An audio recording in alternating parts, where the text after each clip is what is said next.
नमस्ते। ये वीडियो शांति के बारे में है। शांति या पीस बहुत इम्पॉर्टेंट कमोडिटीज़ हैं। ये एनर्जीज़ हैं, ये मुश्किल से मिलती हैं और ये बहुत कॉस्टली होती हैं।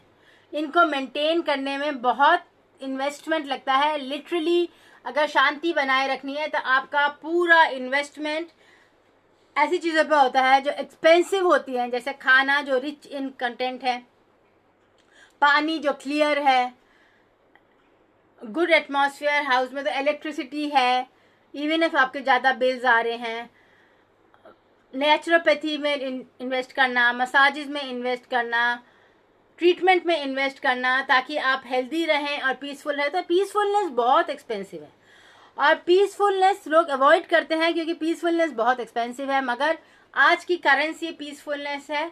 अब नया युग शुरू हो गया है, एज ऑफ एक्वेरियस आ गई है और इसमें अब आप उड़ेंगे मतलब आपका दिमाग में ऑप्टिमिज्म रहेगा, होप रहेगा, खुशी रहेगी और आप ड्राउनिंग, जैसे एज ऑफ पाइसिस में अब तक आप डूब रहे थे। सो अब वो टाइम आ गया है जब वो आपको ऐसे चॉइसेस करने हैं जिससे आपकी शांति बनी रहे। चाहे पैसा कम मिले या ज़्यादा मिले, पर पैसा ऐसे मिले कि आपके दिमाग में, आपके दिल में शांति बनी रहे। जब बॉडी में शांति होती है, जब बॉडी बैलेंस्ड होता है, तब पॉजिटिव हार्मोन्स रिलीज होते हैं ताकि आपके ऑर्गन्स हेल्दी रहते हैं। अगर आप टेंशन में रहेंगे तो आपकी बॉडी में कई तरह के डिजीजेस आ जाते हैं, आपको बहुत टेंशन होती है और सारे आपके ऑर्गन्स, आपके बॉडी में बीमारियां फैलती रहती हैं। तो अगर आपको हेल्दी रहना है, आपके चाहते हैं कि आपका बॉडी स्वस्थ रहे, तो आपको पीसफुलनेस में ही रहना होता है। और जो भी टेंशन आपके लिए अच्छी नहीं है और दूसरों की टेंशन है तो वो आपको लेने की ज़रूरत नहीं है, आप उसको बाहर निकालिए। जितनी आप हेल्प कर सकते हैं उतनी कीजिए और जितनी आप नहीं कर सकते वो छोड़ दीजिए और बॉडी को हेल्दी रखिए, पीसफुल दिमाग में महसूस कीजिए, तभी बॉडी हेल्दी रहेगा। तो आज के नया पैसा जो है वो पीसफुलनेस है। वही काम करें जहां आपको शांति मिलती है, नहीं तो प्रॉब्लम्स ज़्यादा आ सकते हैं। वही रिलेशनशिप्स रखें जहां आपको शांति मिलती है, नहीं तो डिवोर्सेस ज़्यादा हो सकते हैं या फिर मारपीट हो सकती है। बच्चों को पीसफुलनेस सिखाइए, उनसे बहुत डिमांड्स मत रखिए, उनको शांति से बैठना सिखाइए बिना कुछ किए, ना इंटरनेट देख रहे हैं, या एटलीस्ट 10 मिनट्स दिन में बैठे माइंडफुलनेस के साथ, ताकि उनके दिमाग में शांति आए और वो शांति फिर मल्टीप्लाई होती है और पॉजिटिव हार्मोन्स रिलीज होते हैं आपके बॉडी में। कॉन्स्टेंटली इंटरनेट के साथ बैठने में टेंशन बढ़ जाती है। सो एटलीस्ट इंटरनेट को 6 आवर्स से ज़्यादा यूज़ नहीं करना चाहिए आइडियली।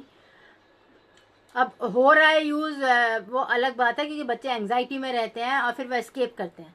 तो बच्चों को पीसफुलनेस सिखाना, उन पर कम डिमांड रखना और ऐसी डिमांड रखना जो एक्चुअली उनको एडल्टहुड में काम आएंगी और जो वो खुद नहीं सीख सकते हैं। अगर वो खुद सीख सकते हैं जैसे खाना बनाना, तो उस पर लड़ाइयाँ मत कीजिए क्योंकि पीसफुलनेस आपकी सेहत के लिए ज़्यादा इम्पॉर्टेंट है। बच्चों को सिखाना इतना इम्पॉर्टेंट नहीं है, सब सीख जाते हैं, बाद में भी आप हेल्प कर सकते हैं। तो अपनी रेपुटेशन को एंडेंजर्ड मत महसूस कीजिए कि आपकी बच्चों की वजह से आपकी नाक कट गई, बिकॉज चाहे नाक कटी है, नाक है, आपको बच्चे की हेल्प करनी है। सो अपने आप को शांति में रखिए, जितनी हेल्प कर सकते हैं उतनी कीजिए। अगर नहीं कर सकते हैं तो छोड़ दीजिए और उसको सिखाइए कि वो पीसफुलनेस में रहे और अपनी डिमांड्स कम करें। हर डिमांड पूरी करने से क्रेविंग बढ़ती है, शांति नहीं बढ़ती है, हैप्पीनेस नहीं बढ़ती है। हैप्पीनेस तब बढ़ती है जब एटलीस्ट 1/3 आपके डिमांड्स पूरे नहीं होते हैं। जब रात होती है और आप रेस्ट कर पाते हैं, तब आप दिन में एनर्जेटिक महसूस करते हैं। सो वो रात बहुत ज़रूरी है जहाँ, या वो टाइम बहुत ज़रूरी है जहाँ आप रेस्ट कर पाएँ, और वो रेस्ट तब होता है जब आप कुछ डिमांड नहीं कर रहे हैं।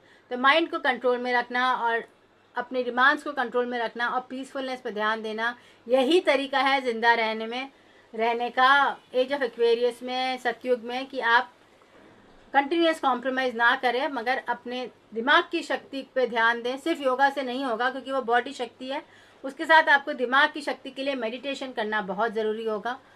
और meditation, mindfulness, positive thinking, gratitude, journaling, इन सब से बहुत पीसफुलनेस आती है।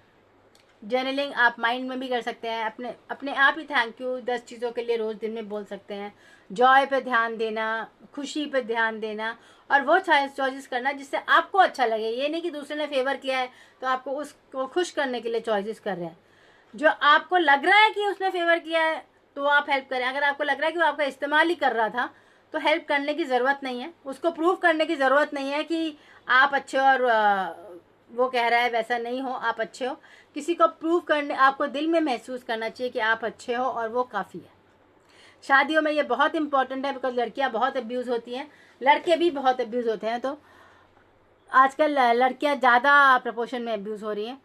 सो लड़कियों के लिए बहुत ज़रूरी है अंडरस्टैंड करना कि कोई भी प्रिंस चार्मिंग आके उनको रिस्क्यू नहीं करेगा। उन्हें अपना काम करना है, अपने पैसे कमाने हैं, अपने आप को देखना है और उसके हिसाब से बच्चे पैदा करें। कर सकती हैं तो करें, नहीं कर सकती तो नहीं करें। बिकॉज नैनीज़ पे आप डिपेंड नहीं कर सकते हो, और बच्चों के टाइम पर अगर आपको बच्चों को रिस्पेक्ट देनी है तो काम छोड़ना ही पड़ेगा। और उस टाइम पे नॉर्मली विमेन अकेले ही बच्चों को देख पाती हैं, बहुत कम मैन हेल्प कर पाते हैं, स्पेशली अगर काम कर रहे हैं तो हेल्प नहीं कर पाते हैं। तो जॉइंट फैमिलीज़ में ईजियर रहता है कि दो बट सकता है, एटलीस्ट आप नहा सकते हो पीसफुली, मगर अदरवाइज़ तो नहाना भी मुश्किल होता है बच्चे जब छोटे होते हैं। सो सोच समझ के फ़ैसला लें, पीसफुलनेस के लिए फ़ैसला लें, इसलिए नहीं कि लोग कह रहे हैं तो आपने मज़े मज़े में फ़ैसला ले लिया, बाद में कोई नहीं आएगा हेल्प करने, फिर आप दुखी हो गए, डिप्रेशन आएगा, प्रॉब्लम्स आएंगी। सो इससे अच्छा है कि शुरू से ही चॉइस पीसफुलनेस पे रखें, पैसे पे नहीं। अपने आप ज़िंदगी स्टेबलाइज होगी और आप होप के साथ जी पाओगे। Thank you.